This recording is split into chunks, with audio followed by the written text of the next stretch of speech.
Thank you, Brian, very much for that introduction. It's really a pleasure to be here today. My name is Connor Prohaska. I'm the Chief Commercialization Officer for the Department of Energy and the Director of the Office of Technology Transitions here at the United States Department of Energy, which is a really exciting job and something that not a lot of people fully understand what our roles and responsibilities are. I think throughout the Innovation X Lab Summit, or Carbon X, that we're talking about here today, the role of the Department of Energy is very unique, not just to our country and the federal government, but the world in general. We really are one of the leading, and we are the largest single complex of basic science in the world. We're spending about $20 billion a year on innovation and research development, ranging from some of the things we're talking about today, which is carbon capture technology, to neutrino experiments to uncover what happened after the Big Bang.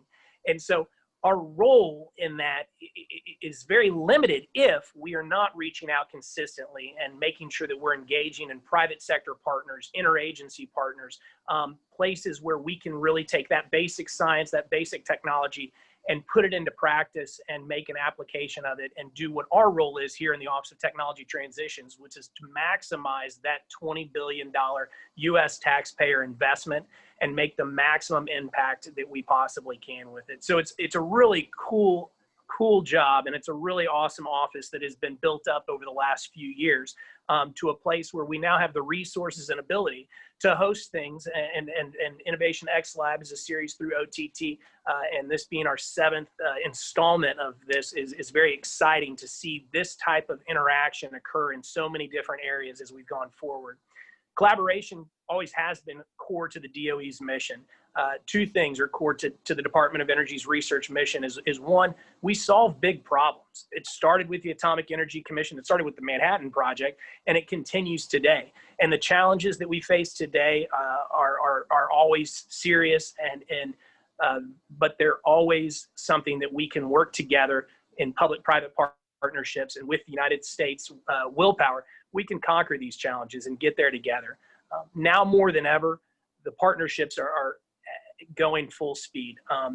As we sit here today and we talk a little bit about as this particular panel is going to chat about, is the ability of us to partner as industry, but also what's going to be different about it when we emerge out of the COVID era or move into the post-COVID era, whatever we want to call it. What does that look like? And I think at the first glance, we need to pay attention to what we're doing right now. At the very beginning of COVID, the Department of Energy immediately put our awesome superpower, our supercomputing power, which is kind of a superpower, to work to start running protein sequences to help give our researchers a head start on vaccines and potential ways to help fight COVID. But a lot of other things are changed, and will change. Some of them being our supply chain is very much in the microscope here and being evaluated as if this is the best way going forward. What does our manufacturing supply chain, what can the tools such as our advanced manufacturing that we have here at the Department of Energy, what can those capabilities do to help anything from 3D printing nasal swabs to be used for tests, all the way to retrofitting respirators, all projects that we've taken on here at the department just to fight COVID specifically. As we talk about energy in general going forward, there's a lot of concerns, but we're working on those problems and we're working on the concerns. We want to see greater storage. We're engaging in the energy storage grand challenge here at the department. And one of the things we're doing unique to that grand challenge that the department traditionally doesn't do is at the very beginning, we're looking at a commercialization or tech transition roadmap. We don't want to just do the research and then 5 years from now, 10 years from now, or 15 years from now say, well, this is great stuff. How do we get it out? We want to build that into the thought process at the very beginning of these research roadmaps. And the Energy Storage Grand Challenge is just our first opportunity to do that. We're talking about small modular reactors, advanced nuclear, obviously renewables, and just as we talk about here, CCUS. We've got some very promising technologies and we want to make sure that they're accessible. The three real ways that we do what we do at the Department of Energy's Office of Technology Transitions is through policy, making sure we have smart policies that make the industry able to work with us, access, once you if you can actually go find some stuff, and then promotion, which is less people saying, I didn't know the Department of Energy did that, which we hear all the time. One of the ways we access, and then I would point out to the entire audience today, is our lab partnering service called LPS. It's labpartnering.org. And you can go to that website and see tens of thousands of patents that are available for licensing from our lab complex of 17 labs across the country. You can go there and access and touch and call researchers and email researchers and ask them about your technical progress or problems. And then you can also understand our user facilities that we have, from our supercomputers to particle accelerators or light sources around the country that are accessible to private industry. And we want to make sure that you have access to those. And then one program that we actually did here within OTT at the beginning of COVID, which I believe has a model that we can continue to repeat into different areas of research beyond just COVID, is our COVID Technical Assistance Program. And what the COVID Technical Assistance Program did was it created an avenue so that our very, very smart researchers could answer industry's very technical questions on short one-off periods. This is not a long, years-long project. This is industry has a specific problem. This was OTT providing funding so that researchers at our national labs could answer the phone and hopefully help solve some very important and timely problems. And I think that there's a model there that we can move forward with that's very exciting.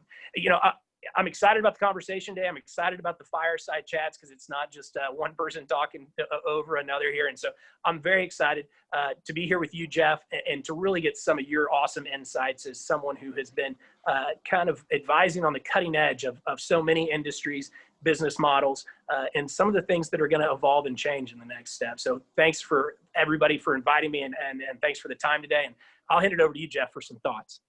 Yeah, great.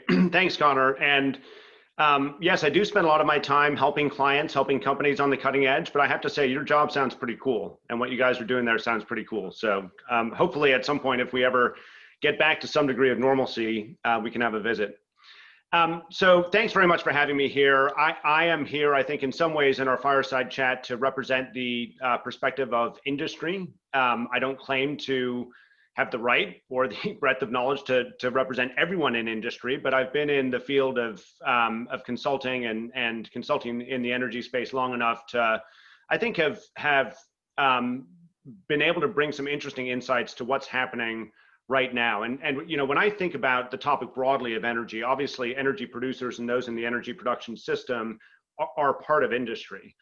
There's a big set of constituents out there who are energy consumers, who are in industries that may have a significant part of their cost structure concentrated in their energy usage. And I'm finding increasingly that I'm getting calls as the leader of our Future of Energy practice here in the US. I'm getting calls increasingly from companies that previously we hadn't really thought about as being critical to, as relates to the future of energy because of their consumption patterns. And so one of the things that I think we'll discover through the course of this conversation is integration across the value chain from energy production all the way through to consumption is an absolutely critical topic for any company in the world out there today.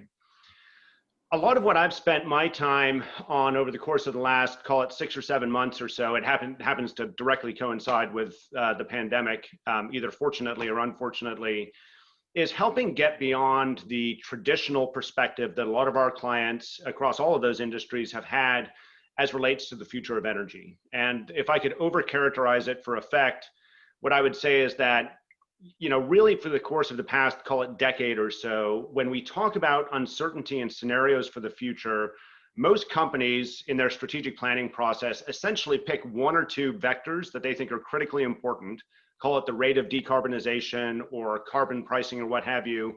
They project a baseline for that, and then they run sensitivities off of that baseline, and they declare that to be the set of scenarios that they can plan against. And it's a good thing to do because it reduces the uncertainty that is related to that one uncertainty.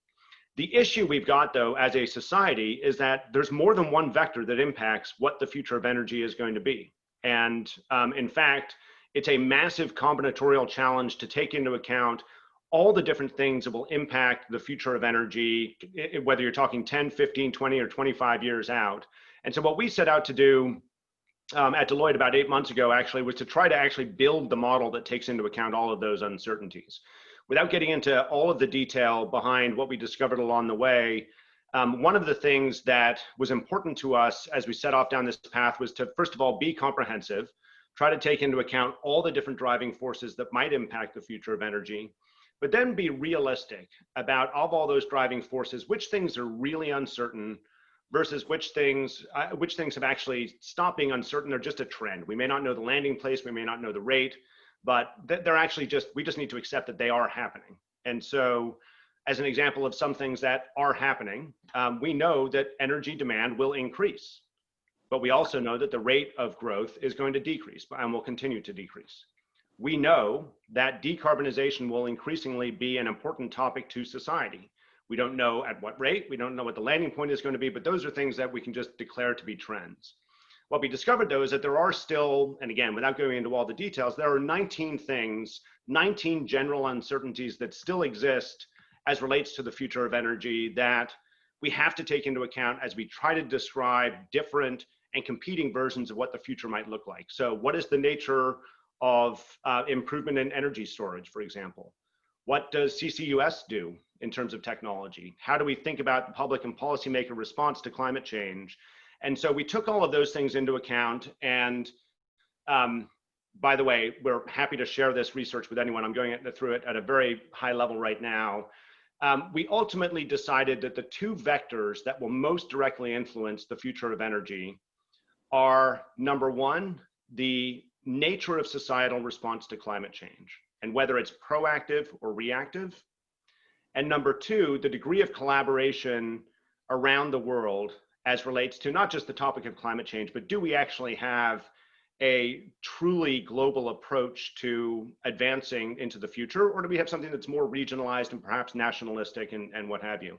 And it was important to us, by the way, to push beyond how the industry generally has thought about the future of energy in the past, which is usually framed by technology limits or policy limits. And I'm a firm believer, as a behavioralist at heart, that ultimately nothing is impossible from a technological or policy perspective if the right demand conditions are in place. And so I genuinely believe that societal response to climate change and the nature of collaboration around the world are the two most fundamental drivers to how we're going to see the future of energy unfold. The interesting thing that has happened over the course of the last 6 months, we get asked all the time, as you might imagine, as I'm sure everyone here does as well, how has COVID changed everything? How is it changing your perspective on how the future is going to unfold for the industry? And the answer is, actually, the same fundamental drivers still exist. It's still going to be critically important whether we believe that there's a proactive societal response to climate change or a reactive one. It's still critically important to understand, are we going to have one collaborative approach to managing the world's economy, or is it going to be more regionalized and nationalistic? The thing that COVID has done, though, is completely changed the relative likelihood of any of the scenarios that are framed by those two vectors coming true. So I think, for example, all of a sudden, over the course of the last 6 months, people have suddenly had their attention snapped to the fact that actually you can do something about carbon emissions from a behavioral perspective and change behavior radically to actually have an impact that you can measure and that you can monitor. It may not stick around forever, but suddenly people are paying attention to that being a possibility. On the other hand, you've now got disruption to the world's economies where society may say, you know what, I kind of cared about climate change and decarbonization before, but what I really care about now is helping my local and regional economy get back on its feet. And so if nothing else, what COVID has done and what it has introduced to the picture is a greater degree of uncertainty all around and relative likelihood of what the future is going to look like. And that is where I think one of the greatest opportunities for collaboration between labs and industry, where that can actually have an impact. And I'm sure, Connor, as we get into our conversation, we'll talk a little bit more about how that can happen. Yeah, Jeff, that's great. You know, one of the things that I want to pick up on right there at the end there is when we start talking about a post-COVID world, I've got a couple really pertinent ones for what you said, because it's great insight. There's talk actually right now at the department of what does the lab of the future look like? Obviously, we're seeing by something we that was put together with the lead of Dr. Chris Fall, who's the head of the Office of Science, was the National Bio Virtual Lab, essentially, which was taking all the disparate bio-related or things that were going on at the department and putting them together virtually. Well, it worked. I mean, it's actually a pretty valuable tool that we have now in our COVID fight specifically, is understanding everything we're doing. But when we start talking about a lab of the future and the virtual world that we now live in, and have kind of seen that this works a little bit in certain aspects, what does that look like when it comes to engaging, particularly our national labs? And what, I guess my real question on your side of the ball would be, what do you think the Department of Energy can do to make that more accessible in a post-COVID world that will probably pretty likely be very much more virtual? Yeah. Well, so the good news is, I think every indication is that technologies and collaborative virtual technologies are advancing at a rate where I think the barriers to being able to do something remotely or to collaborate in multi city or multi-region across multiple cities, multiple regions, I think that's a given. So I'm not actually worried about the technological barriers to being able to have a conversation like this. I'd say there's probably two hallmarks of what I would like to see on behalf of my clients coming out of the lab of the future. The first is that it is that the nature of the research is integrative in nature, that it's integrative, looking across multiple different technologies and multiple different combinations of technologies to better understand what is the kind of frontier of what's going to be possible. And I know that's part of what Department of Energy does today, but I think increasingly we're going to find that solutions for energy access in the future are not going to be unidimensional. They're going to have multiple different components that will go through phases of uptake and technological development in a way where we need to be looking at the intersection of those to really help be able to drive whatever the objective is. From some people's perspective, it's decarbonization. From others, it's easier access or more affordable access to energy, et cetera. So that's one element.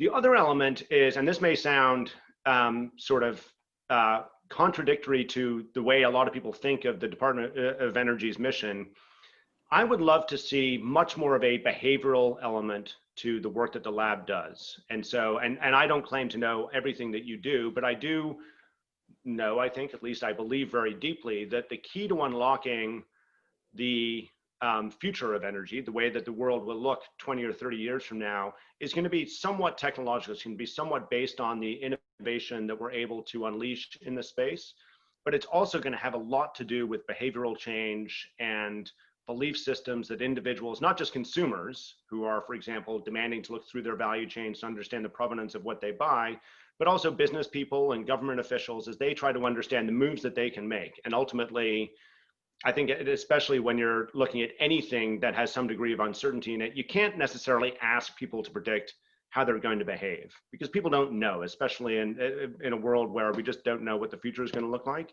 We have to in some way run small tests to understand behavioral impact and what behaviors will lead to the types of outcomes we want to achieve. Now, that may not feel like something that's in your control or your mission, but that would be part of my answer on that. Sure. And, you know, with you said we don't know what it's going to look like, but if you were to look at what we're sitting through right now, which is an extreme scenario, which obviously creates extreme changes in behavior and in the way we operate, in the energy silo, what do you point to right now and say that probably will stick? I mean, is, you know, the classic duck curve that we talk about all the time. Now that people are staying at home, and this really hasn't fleshed out to be too true, it's still relatively there, but, you know, does that change? Because that is a kind of a cornerstone of a lot of the theories that we've had about technology transitions. Is this is how energy works, is everybody travels to offices during the day and then comes home at night, and it's more disparate rather than centralized. And is that true going forward? And I don't know if you have any thoughts on that. So I don't know. And I'm just being honest with you. I don't think that any amount of analysis or prediction is going to lead us to a better set of choices that we can make in the short term. I think the way we need generally as government and industry coming together, the way we need to be able to look at the future is to frame it in a way where we have enough confidence that the way we're thinking about what's going to happen 10, 15, 20 years from now, that it's a realistic possibility, and have some competing versions of what those futures are going to look like, but hold them really loosely and understand that it is the only thing that is certain is that any of our predictions about the future are wrong. They're all wrong. That we're just not going to get it right. There's too many uncertainties colliding right now, so they're all wrong. The question is, can we frame them and can we bring them to life in a way with sufficient relief where we can take actions today that are, in some cases, no regrets moves, but in other cases are kind of hedging our bets and placing our bets around multiple different versions of the future. And so I know that I wish I could declare something with certainty to you, but beyond those trends that we talked about before, I'm not sure that I can really nail down any definitives at this point. But I'd love to. I mean, from your perspective, when you look at it from the DOE Labs point of view, are there certain things that you think are just inevitable, and we're going to see a bounce back effect, or whatever the case may be? Yeah, I mean, I think you're spot on. Is that nobody knows? You know, it's as I've heard before. It's safe to say in 2015, none of us nailed our 5-year plans of where we were going to be sitting in 2020. And so, you know, I think the things that are going to be evident are some of the things I touched on a little bit, which is this access to this massive infrastructure that we have called the Department of Energy National Lab System. We've got to be able to make that accessible, and we set out long roadmaps for our research, and that's good, right? Because you need a sustained, steady attack on some of these big, massive projects. You can't just do them on a 1-year budget or a 1-year plan, and then, or even 5 or 10 years for that matter. In some of the examples, you know, we wouldn't have advanced to where we are in fusion right now and have a fusion industry in the United States if we had not had a longer term plan for it. But also, I think it is important that, as I talk a little bit about the national labs of the future, is this kind of idea that hasn't really been set into anything concrete yet, is problems pop up quicker than we realize now. And that's just the speed of today versus 50, 60 years ago. And I think the department, the research labs need to be able to be a little more nimble to react to those. And that's just not something we've been built for. We're not built for that type of reaction, but I think there's avenues and I think there's policies that we can continue to work on, and lessons learned from doing this right here through working with the COVID, which is, once again, there was significant effort coming from the national labs to really get directly into the fight, which most people would not expect. You know, when I talked to people initially about what the department could do, whether, like I said, it was supercomputing or advanced manufacturing or materials and PPE production, it's an unknown. A lot of people just didn't think, oh, the national labs could help with that. Yeah. And so it's unlocking, really, a lot of it is unlocking American creativity and spurring people's imagination of the great things that have been done at the department up until this point. And with those examples, spurring American creativity and imagination on what could be done in the future with great complex that we've got. So to that point, that sounds both encouraging and absolutely the right direction from my perspective. How can industry help? Like if I could put you on the spot, do you have any examples of something that's happened over the course of this last 7 months where there was just a standout aspect of partnership from industry with the national labs, or do you have something that you really wish you'd see more from industry? Yeah, I think I'll talk a little broadly about it, which is there's this idea that our researchers, you know, and industry researchers, well, there's a couple ideas. I think everybody loves to think that we're totally in communications and everybody knows everything because we go to the same trade conferences and are sharing the same published papers. But I think if you, and I have, you know, many examples of this, of people coming from industry into our national labs, or coming from our national labs and going to industry, saying, wow, I had no idea. I didn't, you know, they're doing this, we're doing this. And so I think when I talk about nimble, I think we consistently talk about our extended roadmaps, that the whole roadmap doesn't need to be changed, but there's got to be curves in it. and there's got to be some alterations as we go through. And I mentioned it a little bit about the energy storage grand challenge. That's exactly the point. Our answer does not have to be right now, but if I put a program manager at the Department of Energy on the spot and say, where does your research end up making an impact? And if it's publication, that's fine, right? We have a basic science research mission, and we never want to get away from that, because that is one of the greatest benefits that the Department of Energy does, is research that people aren't elsewise are not going to do, and it benefits the greater knowledge base of humankind. That being said, if there is application, what would it be? The answer doesn't have to be right, but even just that thought, that question of putting somebody on the spot and saying, well, you know what, it could be used for this. That's something that we just hadn't always hammered in and talked about enough at the department. Once again, really not changing it to where you have to have an application right now, but start thinking about it so that that we can do that. And one of the things we do a lot, one of the things that this office does is our Energy I-Corps program, which if people have worked with NSF, they've heard of I-Corps, but we do it within the Department of Energy with our researchers. And the step change in the thought processes of researchers who have gone through this and have started to learn what a business plan means, started to learn what it means to do outreach, it definitely influences the way they approach their research in a positive way, I think most would tell you. Yeah. So the cool thing about that, and going back to your comment about all being at the same conferences and thinking you're all on the same page, but not actually being on the same page, I think what you're describing here is a merging of some language systems and a merging of some purposes that will actually allow for more fluid idea exchange. My guess is one of the things that served as a barrier historically to more effective partnership between the national labs and industry is we have different purposes in play, and we may have every intent to collaborate and every desire actually to feed off each other's knowledge, but not only are our motivations different, but literally the things that we think about and the language that we use to describe certain outcomes is not connected. The critical thing though for industry is that we are, I think, living through an era, and it's not just a COVID era, it's really the course of the last 4 or 5 years as we've seen the impact of exponential technological change, where what it takes to create competitive advantage is fundamentally shifting. And I think it's shifting faster now than it has for 100 years before that. For a very long time, one of the aspects or one of the key drivers of how you gain competitive advantage is you created great IP and then you protected the hell out of it, because you had a proprietary business model that if you're able to execute on your business model more efficiently than anyone else and not allow anyone to see what you're doing, you're going to be in a much better position. I think that rule, that way of creating competitive advantage is rapidly declining. And in some cases, that mindset is actually destroying advantage and destroying value at a much greater rate than it's actually creating it. Because what's required today, and it's because I talked about the nature and the rate of technological change before, what that brings with it is uncertainty. You know, if there's any upside to the last 7 months in a pandemic, it's that suddenly people understand viscerally what uncertainty is, what it feels like to have to manage in the face of uncertainty.